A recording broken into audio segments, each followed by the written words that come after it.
আসসালামু আলাইকুম প্রিয় শিক্ষার্থীবৃন্দ, তোমাদের জন্য সুসংবাদ বলবো নাকি দুঃসংবাদ বলবো তোমরাই বলবা। 3টি বোর্ডের পরীক্ষা একদম ছাত্ররা বয়কট করে দিল। শিক্ষামন্ত্রীকে স্থগিত করতে হবে না, আর ছাত্ররাই বয়কট করে দিচ্ছে। এখন কোন 3টি শিক্ষা বোর্ড আজকের এই ভিডিওর মাধ্যমে জানতে পারবা।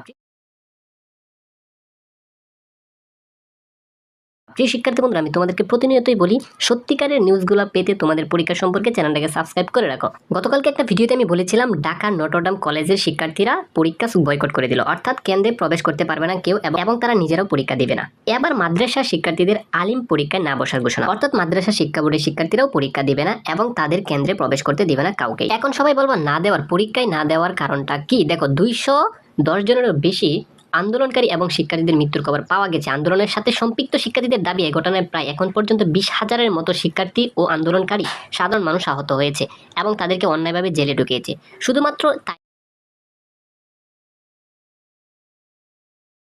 তাই নয়, যে দেশে শিক্ষক এবং শিক্ষার্থীর নিরাপত্তা নয় সে দেশে পরীক্ষা দিয়ে কি হবে? মাদ্রাসার শিক্ষার্থীরা এই কথা বললো। তার মানে 1 নম্বরে মাদ্রাসা বোর্ডের পরীক্ষা বয়কট করলো শিক্ষার্থীরা, মাদ্রাসা বোর্ডের পরীক্ষা হবে না। 2 নম্বরে হচ্ছে ঢাকা বোর্ড। ঢাকা বোর্ডের নটরডাম কলেজের ঢাকার এবং 2য় নম্বর কলেজ হচ্ছে হলিক্রস কলেজের। হলিক্রস কলেজের সকল শিক্ষার্থীরা বর্জন করবে যদি তাদের শিক্ষার্থীদের এবং শিক্ষকদের না ছাড়ে দেয়। প্রিয় শিক্ষার্থী বন্ধুরা, তারপর 3য় নম্বর যে বোর্ডটা, এটা হচ্ছে কুমিল্লা বোর্ড। দেখো কুমিল্লা বোর্ডের শিক্ষার্থীরা কি বলছে।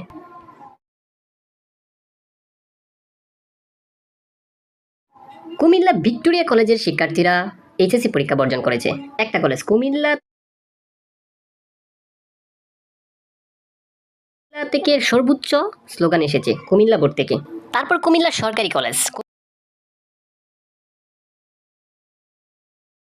কুমিল্লা সরকারি কলেজের শিক্ষার্থীরাও বর্জন করবে পরীক্ষা। 3য় নম্বর কলেজ হচ্ছে কুমিল্লা শিক্ষা বোর্ড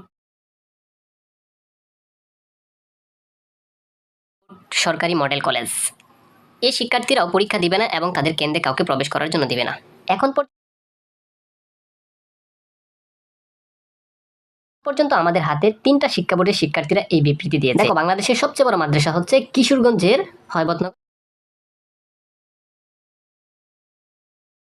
নগর মাদ্রাসায়। এই মাদ্রাসায় প্রায় 5 থেকে 6,000 শিক্ষার্থী রয়েছে, তারাও কোনো পরীক্ষা দিবে না এবং কেন্দ্রে কাউকে পরীক্ষায় অংশগ্রহণ করার জন্য দিবে না। তাহলে কি হবে বাংলাদেশে? প্রিয় শিক্ষার্থী বন্ধুরা, এখন কে কোন বোর্ড থেকে আমার ভিডিওটা দেখছো অবশ্যই কমেন্ট বক্সে জানাবা। এবং তোমরা সকলে স্লোগান কেন তোলো না? তোমার ভাই রক্ত দিয়েছে, শিক্ষককে ধরে নিচ্ছে, শিক্ষার্থীদেরকে ধরে নিচ্ছে, তোমরা কি এদেশে শান্তিতে আছো? পরীক্ষা দিয়ে কি হবে যদি শিক্ষকরা খাতা ভালোভাবে না দেখতে পারে? তাহলে অবশ্যই তোমরা যে বোর্ড থেকে আছো সবাই স্লোগান তোলো, সবাই স্লোগান